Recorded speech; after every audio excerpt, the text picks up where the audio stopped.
કેમ છે બધાને? મજા? જુઓ, આજે આપણે આ લેક્ચરથી 12મા ધોરણનું પ્રકરણ નંબર 3 શરૂ કરીશું. શ્રેણિક. ઓકે, પ્રકરણ નંબર 3. તો પહેલું આપણે જોઈશું શ્રેણિકની વ્યાખ્યા.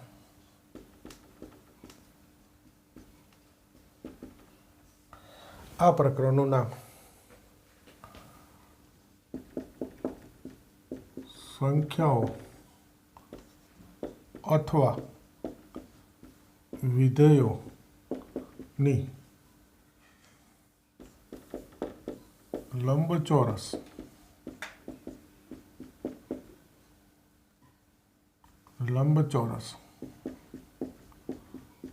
સારણીને શ્રેણિક કહેવાય. શું છે વ્યાખ્યા? સંખ્યાઓની અથવા વિધેયોની લંબચોરસ સારણીને શ્રેણિક કહેવાય. આ શબ્દ સારણી એટલે ગોઠવણી ભાઈ. લંબચોરસ ગોઠવણી, એને કહેવાય શ્રેણિક. શું છે બતાવી દઉં ઉદાહરણ આપીને, જોજો.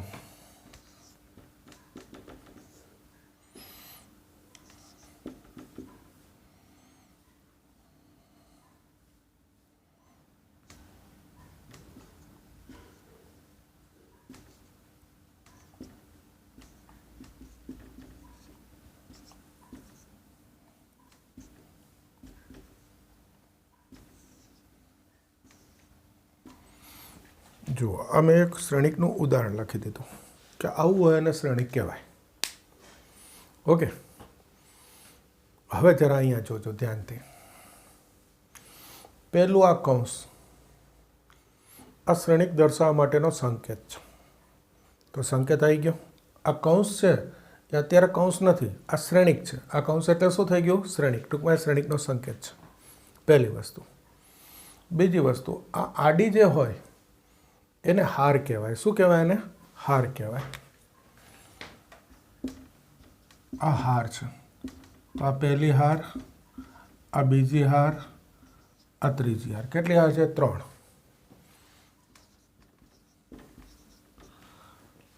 આડી હોય એને હાર કહેવાય. તો આ પહેલી હાર, બીજી હાર, ત્રીજી હાર. નંબર થઈ ગયા 1 2 3. એ જ રીતે ઊભા હોય એને સ્તંભ કહેવાય. બરાબર છે? તો આ થઈ ગયો પહેલો સ્તંભ, આ થઈ ગયો બીજો સ્તંભ, આ ત્રીજો સ્તંભ, આ ચોથો સ્તંભ. હાર એટલે રો, તો એને કેપિટલ આરથી દર્શાવાય. સ્તંભ એટલે કોલમ, તો એને કેપિટલ સીથી દર્શાવાય. બોલો, ખ્યાલ આવે છે? એકદમ સહેલો ટોપિક છે. આ કૌંસ શ્રેણિકનો સંકેત. આડી હોય હાર, ઊભા હોય સ્તંભ. હાર એટલે રો, આરથી દર્શાવાય. સ્તંભ એટલે કોલમ, સીથી દર્શાવાય કેપિટલ લેટરથી. તો આ શ્રેણિકમાં હવે તમને ખ્યાલ આવી ગયો કે આને શ્રેણિક કહેવાય. આ લંબચોરસ સારણી, ટૂંકમાં લંબચોરસ ગોઠવણી. તો આ શ્રેણિકમાં તમે જોશો તો 3 હાર છે. કેટલી હાર છે? 3. સ્તંભ કેટલા છે? 4. તો આ 3/4 દર્શાવવા રીતે 3 હાર 4 સ્તંભ. આ પહેલો હંમેશા હાર બતાવે, બીજું હંમેશા સ્તંભ બતાવે. આ 3/4 આ શ્રેણિકની કક્ષા છે. આ શ્રેણિકની કક્ષા કેટલી થઈ ગઈ? 3/4. 3 હાર 4 સ્તંભ, એને લખાય એમ 3. આ ગુણ્યાની નિશાની છે, પણ આપણે બોલશું 3/4. શું બોલીશું? 3/4નું શ્રેણિક. ટૂંકમાં એની કક્ષા થઈ ગઈ 3 હાર 4 સ્તંભ.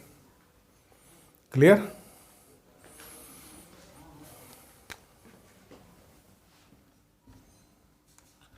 હવે એક વ્યાપક શ્રેણિક લખી દઉં છું, જોજો. હા, આ બી એક વસ્તુ કહેવાની ભૂલાઈ ગઈ, કહી દઉં ને, રહી ગયું બાકી. આ કેપિટલ એ દર્શાવ્યો. ટૂંકમાં શ્રેણિકના નામ કેપિટલ ABCD લેટરથી દર્શાવીશું. કેપિટલ ABCD લખું એટલે શ્રેણિકના નામ થયા. ઓકે, ટૂંકમાં શ્રેણિકને દર્શાવવા માટે કેપિટલ લેટરનો ઉપયોગ કરાય. જો એક શ્રેણિક લખું છું વ્યાપક. A11, A12, A13, A1N, A22, sorry, 21, 22, 2 3 2n।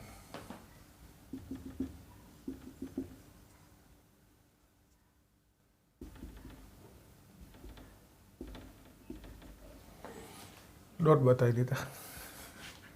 ए m1 m2 m3 mn અને આ કૌંસ એટલે શ્રેણિકનો સંકેત।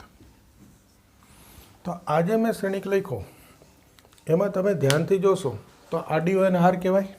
તો આ પહેલી હાર, આ બીજી હાર, ત્રીજી હાર, ચોથી હાર, એમ હાર, આ એમની છેલ્લી લખી। ઊભા અને સ્તંભ કહેવાય, પહેલો સ્તંભ, બીજો સ્તંભ, ત્રીજો સ્તંભ અને આ છેલ્લે એનમો સ્તંભ। આ શ્રેણિકને ટૂંકમાં આમ લખાય AIJ, કૌંસ એટલે શ્રેણિક, AIJ, આઈ એટલે હાર, હાર, જે એટલે સ્તંભ। પહેલો હંમેશા હાર લખાય, પછી હંમેશા સ્તંભ લખાય। પહેલો હંમેશા હારનો નંબર હોય, પછી હંમેશા સ્તંભનો નંબર હોય। અને આ શ્રેણિક જે છે એ તમે જોશો તો m/n છે। તો આ m/n જે છે એ થઈ ગઈ આ શ્રેણિકની કક્ષા। m હાર n સ્તંભ લખ્યા છે। બોલો ખ્યાલ આવે છે? ટૂંકમાં આ રીતે બી દર્શાવે શ્રેણિકની AIJ। આઈ એટલે હાર, જે એટલે સ્તંભ, ખાલી તમારી માહિતી માટે લખ્યું છે। m હાર છે, n સ્તંભ છે, એટલે m/n, m ક્રોસ n શ્રેણિક છે। m ક્રોસ n બોલાય, m/n બોલાય, એની કક્ષા કહેવાય। હવે અમે A1 A1 A11 A12 A13 લખ્યું, એનો અર્થ શું થાય એ ધ્યાનથી જોજો। આનો અર્થ થાય કે આ ઘટક પહેલી હાર પહેલા સ્તંભમાં છે, સ્થાન જુઓ એનું, પહેલી હાર પહેલો સ્તંભ। A12 પહેલી હાર બીજો સ્તંભ, A13 પહેલી હાર ત્રીજો સ્તંભ, A1n પહેલી હાર nમો સ્તંભ। આ જુઓ, બીજી હાર પહેલો સ્તંભ, બીજી હાર બીજો સ્તંભ, બીજી હાર ત્રીજો સ્તંભ, બીજી હાર nમો સ્તંભ। ખ્યાલમાં આવી ગયું? ટૂંકમાં શ્રેણિકનો જે અંદર હોય, શ્રેણિકની જે અંદર હોય એ શ્રેણિકના ઘટક અથવા સભ્ય છે એમ કહેવાય। તો ખ્યાલ આવે છે કે અંદર હોય એને શું કહેવાય? તો કે ઘટક અથવા સભ્ય। એ દર્શાવે એના હાર અને સ્તંભના નંબર પરથી એનું સ્થાન ખબર પડે। જુઓ, ઉદાહરણ તરીકે હું આ શ્રેણિક લઉં, જોજો, આ શ્રેણિક ઉદાહરણ તરીકે લઉં છું અને હું તમને પૂછું કે આ -2 આ ઘટકનું સ્થાન શું છે? તો કે 1 2, જોઈ લો, પહેલી હાર બીજો સ્તંભ। હવે ઊંધું પૂછું, હું તમને કહું 2 3, તો આનો અર્થ થયો બીજી હાર ત્રીજો સ્તંભ। જુઓ જો, આ શ્રેણિકને ધ્યાનમાં રાખીને આ બીજી હાર, આ પહેલો સ્તંભ, બીજો સ્તંભ, ત્રીજો સ્તંભ, ત્રીજો સ્તંભ શું છે? -7, બીજી હાર ત્રીજો સ્તંભ, તો કે આ ઘટક -7। ટૂંકમાં એના ઘટકોને એના હાર અને સ્તંભના નંબરથી આ રીતે દર્શાવાય। હું તમને કહું 3 1, તો આ થયો ત્રીજી હાર પહેલો સ્તંભ, આ ત્રીજી હાર, આ પહેલો સ્તંભ, તો એનો ઘટક છે 0। બોલો ખ્યાલ આવી ગયો શ્રેણિકના ઘટકો દર્શાવવાની પદ્ધતિ? આટલું કરી દો, શ્રેણિક શું ખ્યાલ આવી ગયો? હવે એના જુદા જુદા પ્રકાર જોઈશું આપણે। પહેલાં આટલું કરી દો।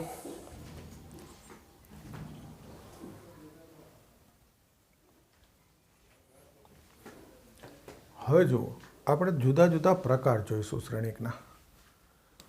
તો પહેલો પ્રકાર છે સ્તંભ શ્રેણિક।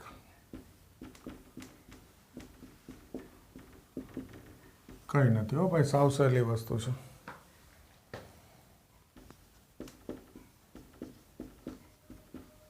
એક જ સ્તંભ હોય,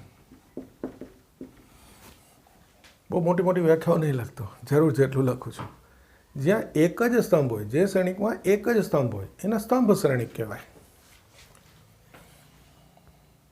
એનું ઉદાહરણ બતાવી દો।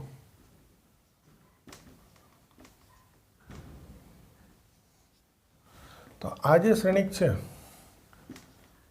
એ તમે જુઓ 4/1 છે, હાર 4 છે, આડી 1 2 3 4, સ્તંભ એક જ છે, એને સ્તંભ શ્રેણિક કહેવાય। બીજો છે હાર શ્રેણિક।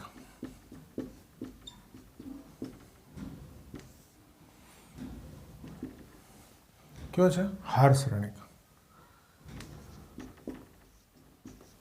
એક જ હાર। જે શ્રેણિકમાં એક જ હાર હોય એને કહેવાય હાર શ્રેણિક. એનું ઉદાહરણ બતાવી દો.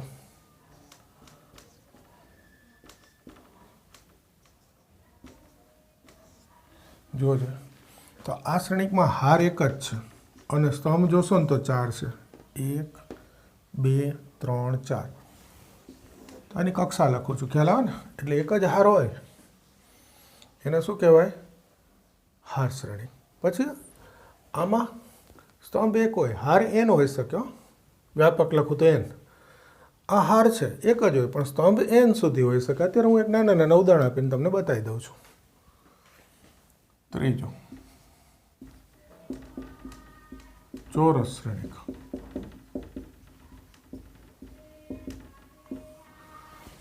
હાર અને સ્તંભ સમાન હોય.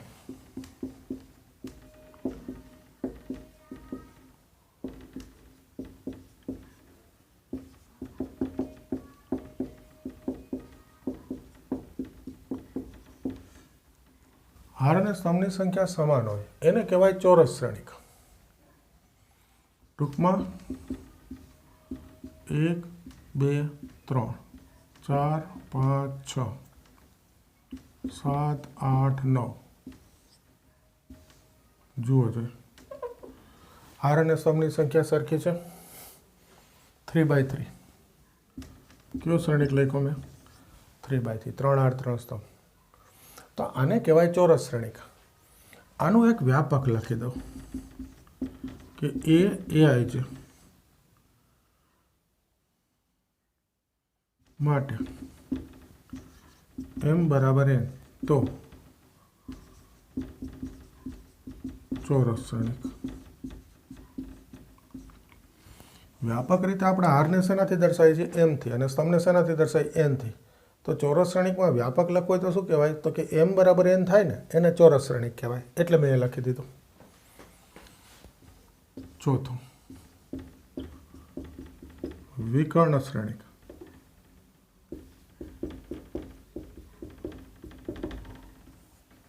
કયો શ્રેણિક?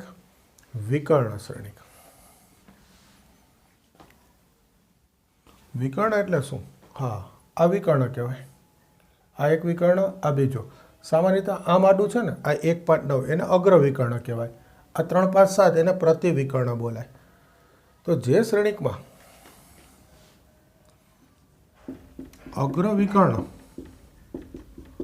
પર 0 સિવાયના ઘટકો હોય અને બાકીના ઘટકો 0 હોય, અગ્ર વિકર્ણ પર 0 સિવાય હોય, બાકીના બધા ઘટકો 0 હોય, એને કહેવાય વિકર્ણ શ્રેણિક. જુઓ એનું ઉદાહરણ.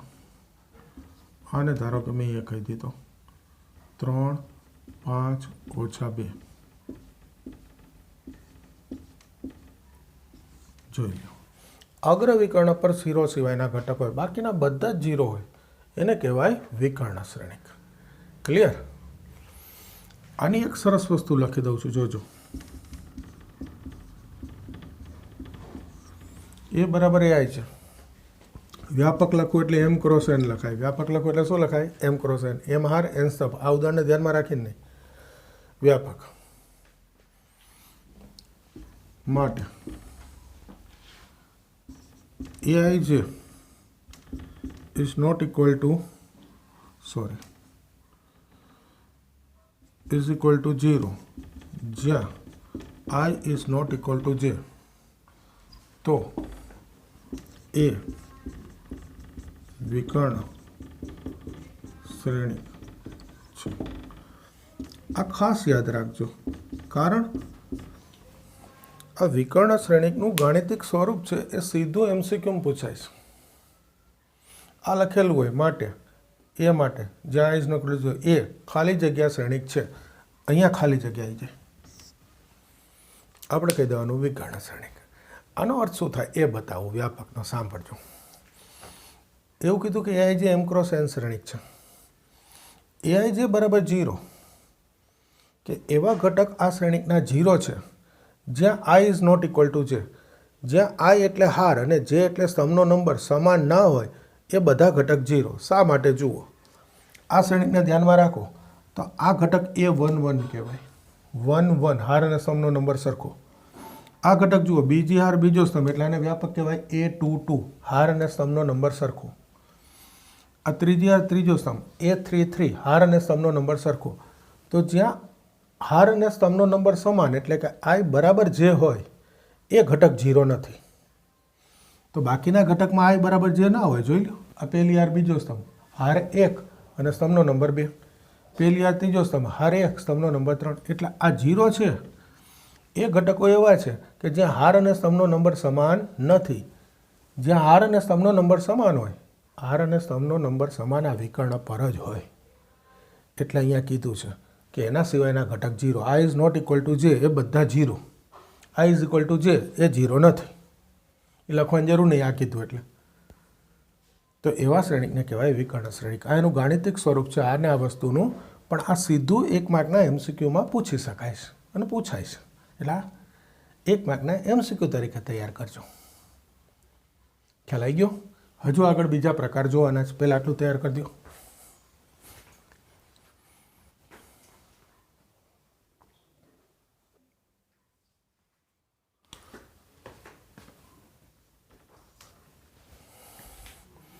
એના પછીનો પ્રકાર જુઓ, અદિશ શ્રેણિક.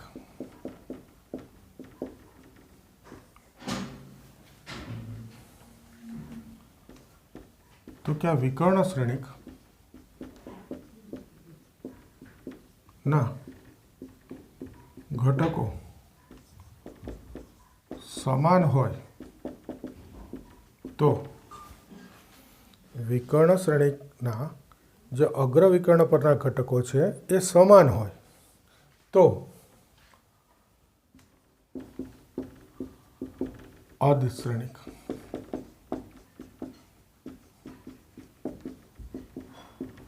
ખ્યાલ આવે છે? એ તો સમજાઈ ગયું. અગ્ર વિકર્ણ પરના ઘટકો સમાન.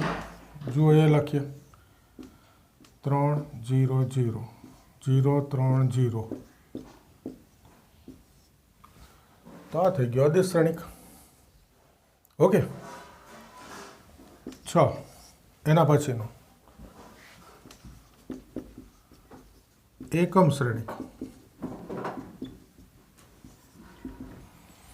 જુઓ, એકમ શ્રેણિક. આ બધું વિકર્ણ શ્રેણિક પરથી જ આવે. ઓકે.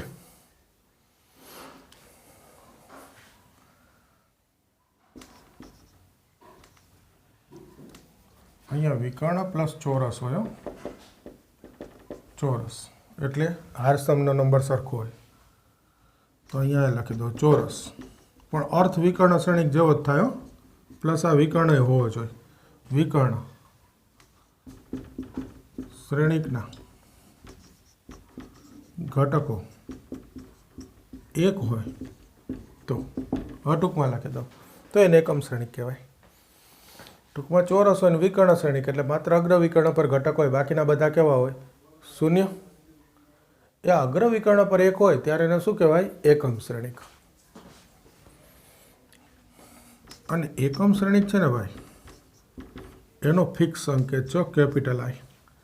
એકમ શ્રેણિકનો શું સંકેત છે? આઈ. ફિક્સ. એક ઉદાહરણ લખી દો.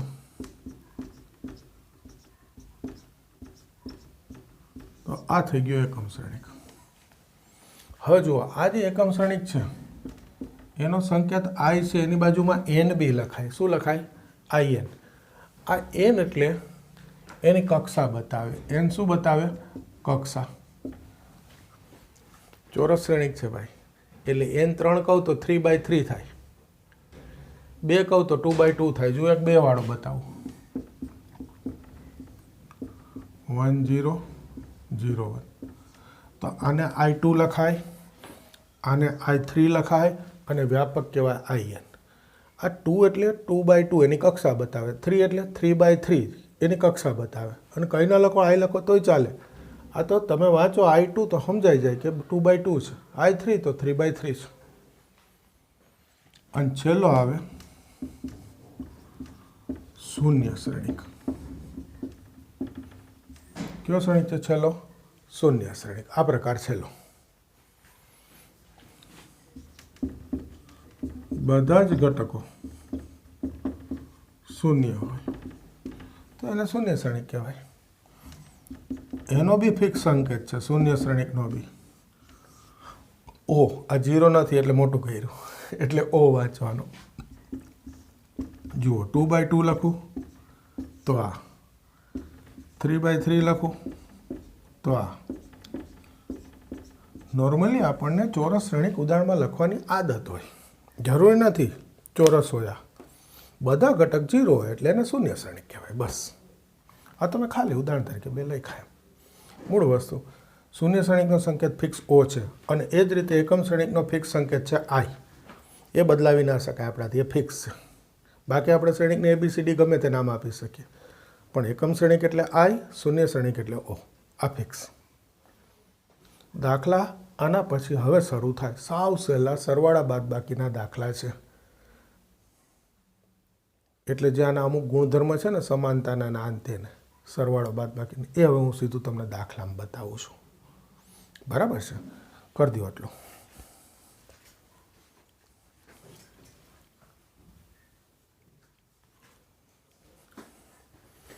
હવે જુઓ સ્વાધ્યાય 3.1 એનો પહેલો દાખલો. એમાં પહેલો પ્રશ્ન પૂછેલો છે, આ શ્રેણિકની કક્ષા કેટલી છે? કક્ષા જુઓ છે 1 2 3 હાર ક્રોસ 1 2 3 4 ચાર સ્તંભ, તો 3/4 શ્રેણિક છે. બોલો આ એની કક્ષા થઈ ગઈ. બીજું, ઘટકોની સંખ્યા કેટલી છે? ઘટકોની સંખ્યા જુઓ છે. આ 3/4 હોય તો આ બેનો ગુણાકાર 4 તેરી 12 ઘટક હોય. બરાબર છે? ખાલી માહિતી છે શ્રેણિકની. ત્રીજો, એમાં પૂછ્યું છે A13 લખો. 13 પછી પૂછ્યું છે, લખી લઉં, A21 પછી છે 33. પહેલાં આ 3 લખીએ. ચલો A13 આનો અર્થ પહેલી હાર ત્રીજો સ્તંભ. આ પહેલી હાર ત્રીજો સ્તંભ અહીંયા 19. 21 પહેલા હારનો નંબર હોય પછી સ્તંભનો, બીજી હાર પહેલો સ્તંભ 35. 33 ત્રીજી હાર ત્રીજો સ્તંભ તો -5. ઓકે. પછી છે A24 બીજી હાર ચોથો સ્તંભ, બીજી હાર ચોથો સ્તંભ 12. અને એના પછી છે A23 બીજી હાર ત્રીજો સ્તંભ, બીજી હાર ત્રીજો સ્તંભ 5/2. તો આપણે જે શ્રેણિક વિશેની શરૂઆતમાં માહિતી જોઈ ને એનો ઉપયોગ કરીને દાખલો લઈ લીધો કે તમને માહિતી બરાબર આવડી ગઈ કે નહીં, ખ્યાલ આવી જાય. ઓકે, આવડી જાય તો. હવે જુઓ આ બીજો દાખલો. આ દાખલાથી પૂછાવા લાયક પ્રશ્ન શરૂ થઈ ગયા. જુઓ બીજા જ દાખલાથી. આ એક સરસ MCQ છે. રકમ સાંભળજો. કોઈ શ્રેણિકને 24 ઘટકો હોય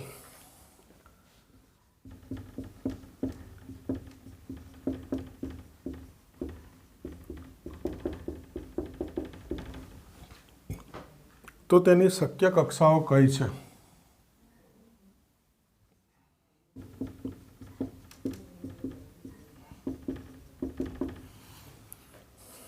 શક્ય કક્ષાઓ કેટલી થાય?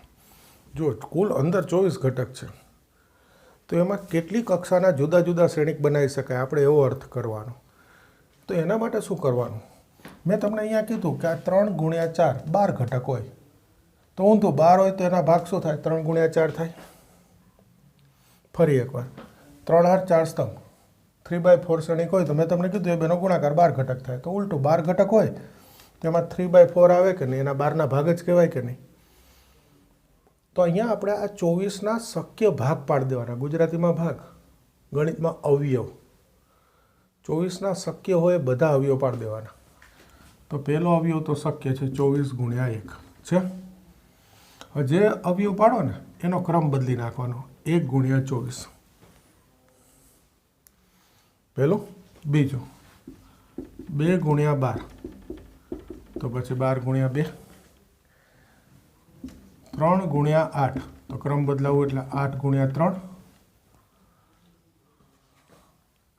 24 4 ગુણ્યા 6 તો ક્રમ બદલાવું એટલે 6 ગુણ્યા 4 હવે 5 નહીં, હવે આ 6 4 આવે, પછી 8 3 આવે, પછી 12 2 આવે અને પછી આ આવે. એ તો હું પહેલેથી જ લખું છું ક્રમ બદલાવીને. આટલા શક્ય અવયવ પડે. હવે બીજી એક વસ્તુ કહી દઉં તો આ એની શક્ય કક્ષાઓ થઈ ગઈ. હવે મેં એક બીજી વસ્તુ કહી દઉં કે તમે કહેશો સર 24 ગુણ્યા 1 અને 1 ગુણ્યા 24માં શું ફેર? તો કે ગુણ્યા બોલો તો કંઈ ફેર નહીં, પણ હું 24/1 અને 1/24 બોલું તો ફેર છે શ્રેણિકમાં. આ એવું કહે છે કે 24 હાર અને 1 સ્તંભ, ટૂંકમાં સ્તંભ શ્રેણિક છે. જ્યારે આ એવું કહે છે કે 1 હાર અને 24 સ્તંભ તો હાર શ્રેણિક છે.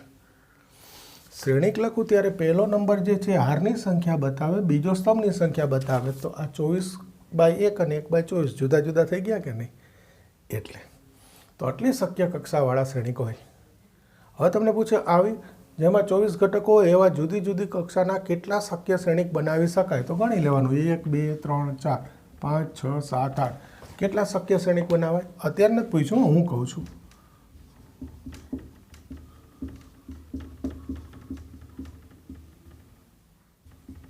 કેટલા બને? 8 બને. આ રીતે પ્રશ્ન પૂછે. મૂળ આપણે એની શક્ય કક્ષા શોધવાની.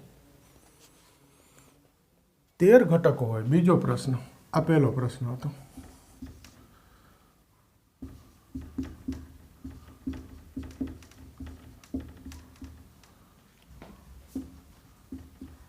તેર ઘટકો હોય તો શક્ય કક્ષા. તમને ખબર છે ભાઈ 13 છે અવિભાજ્ય સંખ્યા, જે 2 જ ભાગ પડે. 13/1 લખો એટલે 1/13 બીજા ભાગ પડે ને 2 શક્ય કક્ષા થાય. શ્રેણિક પૂછે કેટલા બને તો શું લખી નાખવાનું? 2 શક્ય શ્રેણિક બને. આવો ત્રીજો દાખલો છે તો લઈ લો. પછી જુઓ,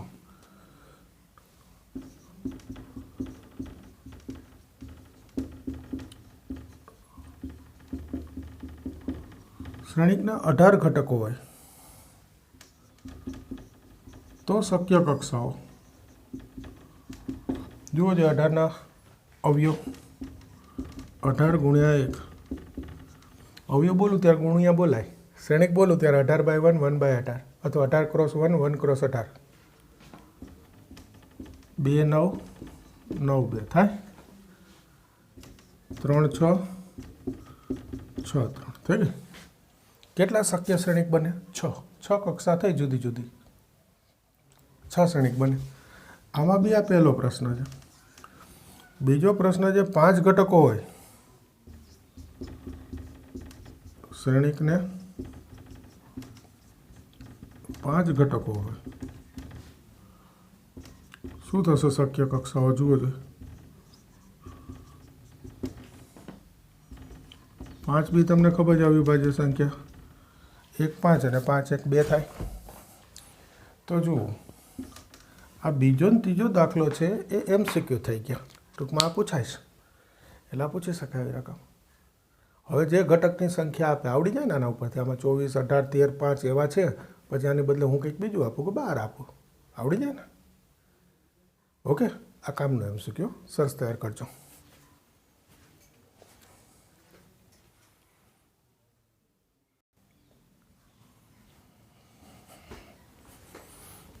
જોજો ચોથો દાખલો. 2/2 શ્રેણિક A બરાબર AI જેના સભ્યો. ટૂંકમાં આ શ્રેણિક A 2/2 છે, આપણે શોધવું છે. શ્રેણિક A છે 2/2 છે ને આપણે શોધવું છે. ટૂંકમાં 2/2 એટલે 4 સભ્યો હોય, આપણે શોધવા છે. શેની મદદથી શોધવા? તો કે I અને J માટેનું સૂત્ર આ છે સભ્યોનું, AIJ I + J²/2. હવે જુઓ, પહેલી વસ્તુ હું તમારી માહિતી માટે લખું છું કે A 2/2 હોય શ્રેણિક 2/2 એટલે એમાં 2 હાર અને 2 સ્તંભ છે. તો આ પહેલી હાર પહેલો સ્તંભ, આ પહેલી હાર બીજો સ્તંભ, 2 સ્તંભ છે એટલે થઈ ગયા સ્તંભ પૂરા. પછી લખાય બીજી હાર પહેલો સ્તંભ. જુઓ 2/2 શ્રેણિક થઈ ગયો. તો તો એના 4 સભ્યો આપણે કીધું કે સભ્ય જે અંદર ઘટક લખવું એના હારને સ્તંભના નંબરથી દર્શાવે. તો આ પહેલો A11 હોય, પછી A12 હોય, 21 હોય, 22 હોય, એવો અર્થ થયો. એ અહીંયા 4 શોધી લેવાના. જુઓ પહેલો A11 આ શોધવો છે. આ માહિતી માટે લખ્યું, ના લખો તો બી ચાલે. આઈ અને જેનો નંબર 1 1 મૂકી દો એટલે કિંમત 1 1 મૂકવાની. તો આ 2 નો વર્ગ 4 ભાગ્યા 2 2. બીજો થાય 1 2. તો 1 2 એટલે આઈની કિંમત 1 અને જેની કિંમત 2 મૂકવાની. આઈ 1 જે 2 મૂકું તો આ 3 નો વર્ગ 9 ભાગ્યા 2. ત્રીજો ઘટક આ 2 1. બીજી હાર પહેલો સ્તંભ. તો આઈની કિંમત 2, જેની કિંમત 1 મૂકો તો ફરી આ 3 નો વર્ગ 9 ભાગ્યા 2. 2 2 આ છેલ્લો ચોથો ઘટક. તો આઈ અને જે બંનેની કિંમત 2 2 થાય. અહીંયા મૂકી દો આઈ જે બંને 2 2 વત્તા 2 વર્ગ તો 4 નો વર્ગ 16 ભાગ્યા 2. તો આ થઈ ગયો 8. તો આપણે જે શ્રેણિક એ શોધવો છે એમાં A11 છે 2, પહેલી હાર પહેલો સ્તંભ, પહેલી હાર બીજો સ્તંભ 2 1 સોરી 1 2, પછી 2 1 તો A12 9 દૂત્યાંશ અને 2 2. આ શ્રેણિક એ મળી ગયું. હજુ આમાં છે દાખલા આગળ જુઓ. બીજો દાખલો તમે કરજો, હું ત્રીજો કરાવું છું. આમાં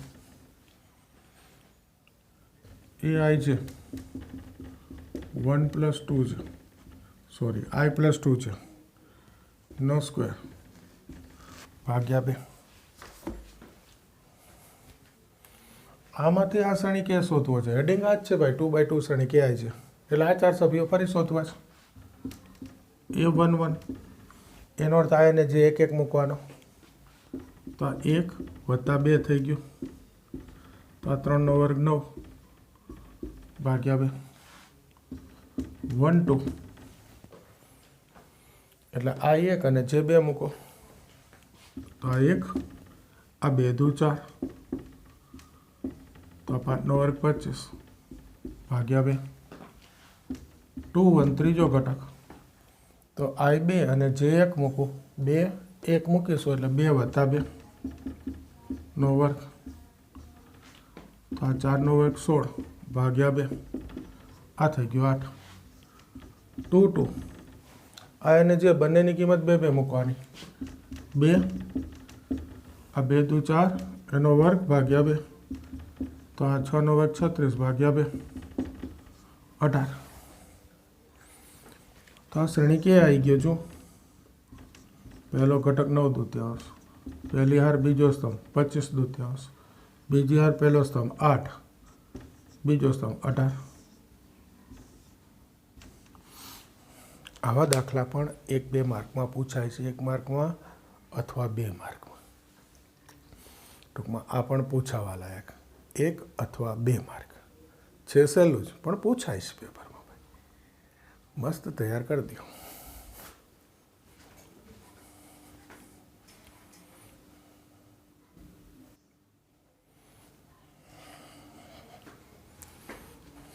હવે જો આગળ દાખલા નંબર 5 એવો જ છે, ચોથા જેવો છે. આમાં 3/4 શ્રેણિકના સભ્યો કીધું છે. એટલે આ એ છે 3/4 શ્રેણિક છે ભાઈ. તો જુઓ છો, એક ઉદાહરણ માટે એ બનાવી રાખું સાઈડમાં. એટલે બનાવું છું કે પેપરમાં બનાવવાની જરૂર ના હોય. આ તમને અત્યારે હું શીખવાડવા માટે કહું છું. જો 3 હાર અને સ્તંભ કેટલા? 4 સ્તંભ છે. તો પહેલી હાર પહેલો સ્તંભ, બીજો સ્તંભ, ત્રીજો અને ચોથો. 4 સ્તંભ સુધી પહોંચી ગયો. હવે બીજી હાર પહેલો સ્તંભ, બીજો સ્તંભ, ત્રીજો સ્તંભ, ચોથો સ્તંભ અને પછી ત્રીજી હાર પહેલો સ્તંભ, બીજો સ્તંભ, ત્રીજો સ્તંભ અને ચોથો સ્તંભ. જોઈ લ્યો, 3 હાર 4 સ્તંભ થઈ ગયા ઘટક. 4 તેરી 12. તેના સ્થાન પરથી આ પ્રકારના ઘટક આપણે શોધવાના છે. અને આ શોધવા માટેનું સૂત્ર આપેલું છે એ આઈ જે 1/2 માનાંકમાં -3i + j. શરૂ કરીએ શોધવાનું. જો અત્યારે શરૂ થાય છે ને એટલે આવું લખવું જોઈએ, સારું રહે, તમને બી સારું રહે સમજવામાં. પછી હમણાં શ્રેણિક પ્રકરણ પૂરું થવા આવશે ને ત્યાં સુધીમાં તો આવું બધું તો મોઢે આવડતું, એટલે પછી આ તમારે લખવાની જરૂર ના પડે પેપરમાં. ડાયરેક્ટ ઘટક શોધી લેવાના. A11 એનો અર્થ આઈ અને જેની કિંમત 1 મૂકી દો. જો આ બંને 1 મૂકું આઈ અને જે, ઓકે, તો -3 + 1 અને માનાંક છે એટલે ધન 2 થઈ જાય. 1 - 3 - 2 પણ માનાંક એટલે 2 થઈ ગયા. 2/2 એટલે 1. A12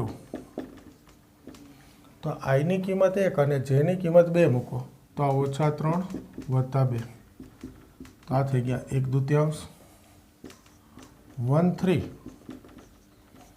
આઈની કિંમત 1 જેની કિંમત 3 મૂકો તો આ 0.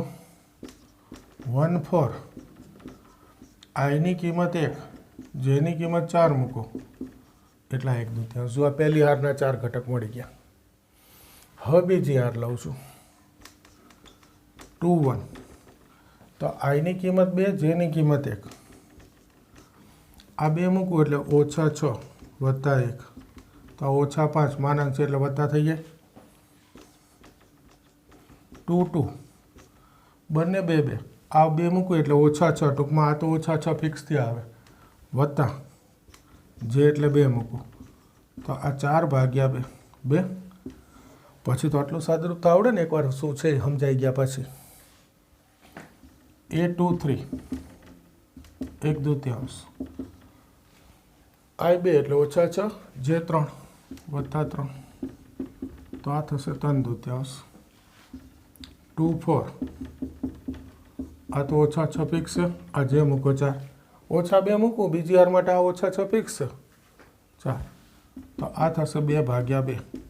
તો જો આ બીજી હારના ઘટકો આવી ગયા A21 થી A24.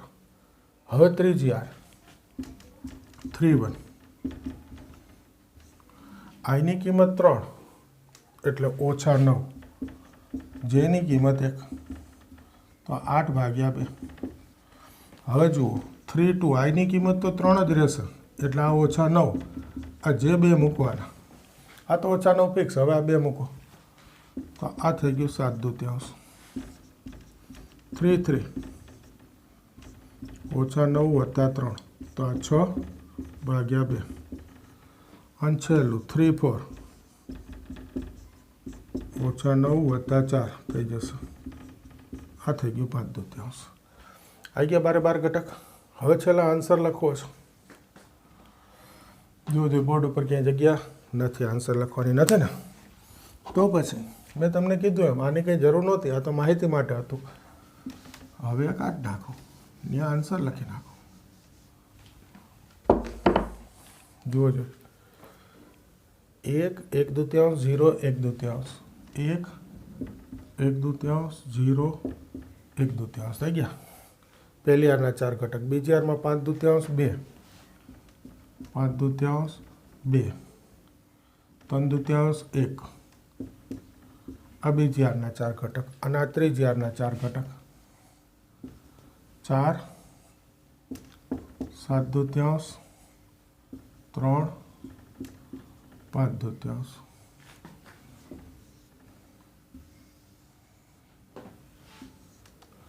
બોર્ડ ઉપર ક્યાંય જગ્યા નહોતી, પછી શું કરું? એટલે આટલું હું બાકી રાખ્યા ફૂસીને ફરીથી લખે આવી ગયું.